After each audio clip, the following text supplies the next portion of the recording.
शायद 70 साल के भारत के इतिहास में पहली बार हुआ होगा कि राज्यसभा के अंदर बिना वोटिंग के वहां पे राज्यसभा अध्यक्ष ने पास करके पास कर दिया, जबकि पूरा हाउस चिल्ला रहा था।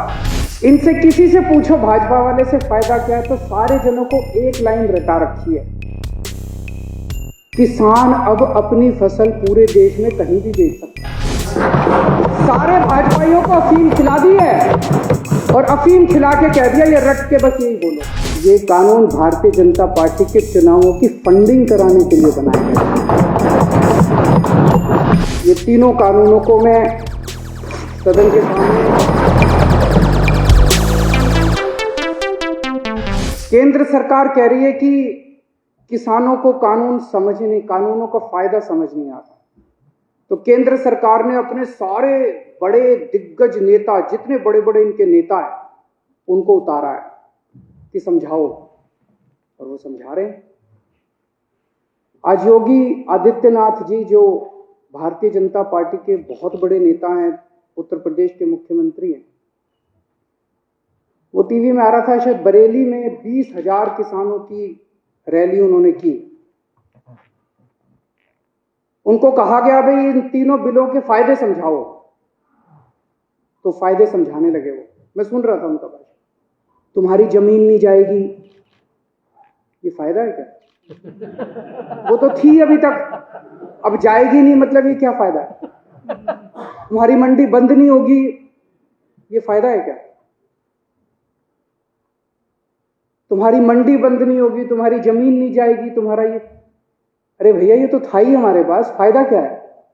तो इनसे किसी से पूछ लो, ये भी इतने सारे बैठे हैं, किसी से पूछ लो, किसी भाजपा वाले से, ये फायदा क्या है? वो बता रहे हैं कि आ रहा हूं मैं, उस पर फायदा और नुकसान दोनों, नफा नुकसान बताऊंगा, चिंता ना करो।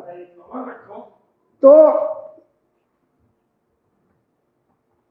इनसे किसी से पूछो भाजपा वाले से फायदा क्या है, तो सारे जनों को एक लाइन रटा रखी है, किसान अब अपनी फसल पूरे देश में कहीं भी बेच सकता है।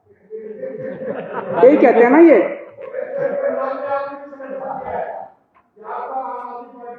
तो एक मिनट मेरे को बोलने दीजिए। मैंने आप लोगों जब बोल रहे थे मैं चुपचाप सुन रहा था। मैं आज धान का एमएसपी 1868 है। उत्तर प्रदेश और बिहार में ये 900,000 रुपए में बिक रहा है। मेरे को बता दो कि पूरे देश में मेरा बिहार और उत्तर प्रदेश का किसान कहां ये फसल बेच के आए कि इसको एमएसपी से ज्यादा दाम मिल जाए। हवा में बात करने से क्या फायदा है? कहीं भी बेच लो, कहीं भी बेच लो। अरे कहां बेच लें, बताओ तो सही। अब हमारे देश का किसान पूरे देश में कहीं भी बेच सकता है। वो देश का किसान कहीं भी नहीं बेचेगा। उनको भी पता है कि कौन बेचेगा। उनसे पंजाब में खरीदेगा, उत्तर प्रदेश में उनसे 800 रुपए में बेच के वही बड़े बड़े पूंजीपति इतनी महंगाई कर देंगे कि वो पूरे देश के अंदर इसको महंगा बेचेंगे। ये किसानों के बेचने के लिए कानून नहीं बनाया गया। तो कहा जा रहा है कि किसानों को भ्रमित किया जा रहा है। किसानों को भ्रमित नहीं किया जा रहा, भाजपाइयों को भ्रमित किया जा रहा है। सारे भाजपाइयों को अफीम खिला दी है और अफीम खिला के कह दिया ये रट के बस यही बोलो। मैंने आज पूरा भाषण सुना योगी आदित्यनाथ जी का, उनको भी नहीं पता इसका क्या फायदा। वो पूरे भाषण में, वो भाषण था इसी बात के लिए कि किसानों को बताना है कि इसका क्या फायदा है। आज सुप्रीम कोर्ट में केस था, कल भी था। हमारे वकील ने सुप्रीम कोर्ट में खड़े होकर कहा कि किसानों की मांगे जायज हैं, किसानों की मांगे मानी जानी चाहिए। केस इसलिए था कि दिल्ली के बॉर्डर के ऊपर किसान बैठे हैं, इसलिए ट्रैफिक की दिक्कत हो रही है। हमारे वकील ने खड़े होकर कहा जी इसके लिए केंद्र सरकार जिम्मेदार है। आज अगर अभी केंद्र सरकार 1 घंटे में इनकी मांग मान ले, धरना उठ जाएगा। धरना क्यों नहीं उठ रहा? धरना इसलिए नहीं उठ रहा, केंद्र सरकार नहीं करने दे रही। तो केंद्र सरकार का वकील बोलता है कि ये दिल्ली सरकार का वकील तो किसानों का वकील बन के बना हुआ है। मैं केंद्र सरकार वाले को कहना चाहता हूं, तुम भी किसानों के वकील बनो। तुम भी किसानों का काम किसके लिए करो? किसान इस देश का निर्माता है, और अगर किसानों की वकालत नहीं करोगे तो किसकी वकालत करोगे? दलालों की वकालत करोगे।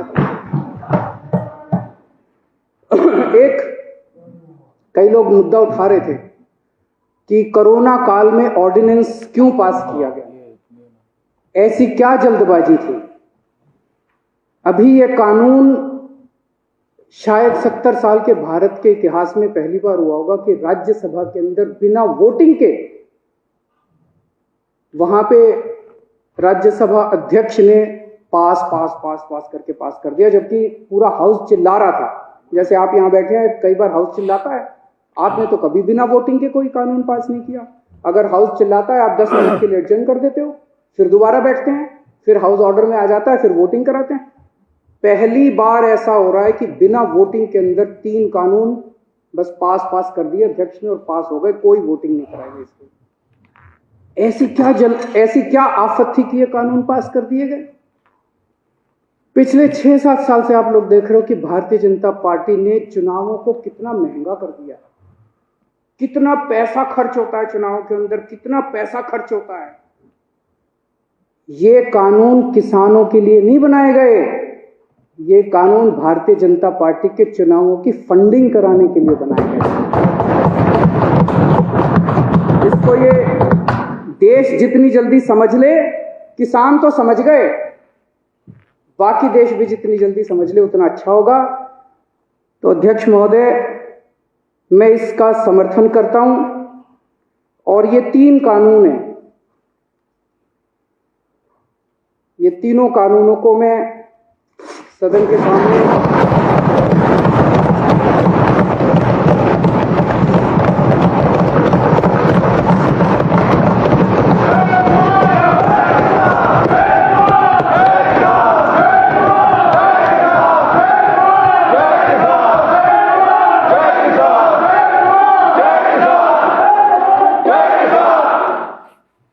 इन दोनों कानूनों को फाड़ते हुए मुझे बेहद दर्द हो रहा है। मेरा बिल्कुल मकसद नहीं था इसे फाड़ने का, लेकिन आज जब मेरे देश का किसान सड़कों के ऊपर 2 डिग्री टेम्परेचर के अंदर सड़कों पे सो रहा है और वो तकलीफ में है, तो मैं अपने देश के किसान और अपने देश के जवान के साथ गद्दारी नहीं कर सकता। मैं भी पहले इस देश का नागरिक हूँ, मुख्यमंत्री बाद में हूँ। तो आज इन तीनों कानूनों को ये विधानसभा खारिज करती है और केंद्र सरकार से अपील करती है कि किसानों की बात मानते हुए अंग्रेजों से बदतर मत बनो। अंग्रेजों ने 9 महीने में कानून वापस ले लिए थे, आप कम से कम आजादी की इतनी तो इज्जत रख लो कि 20 दिन के बाद अब इन कानूनों को वापस ले।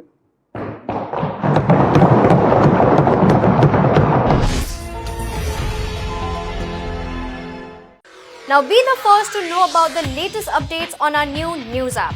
Go on your Android or iOS, search for HW News Network. Download our app, choose the language you prefer to get updates in, and be up to date with the latest news. If you like this video, please share it, and we would love to hear your comments in the comments section down here.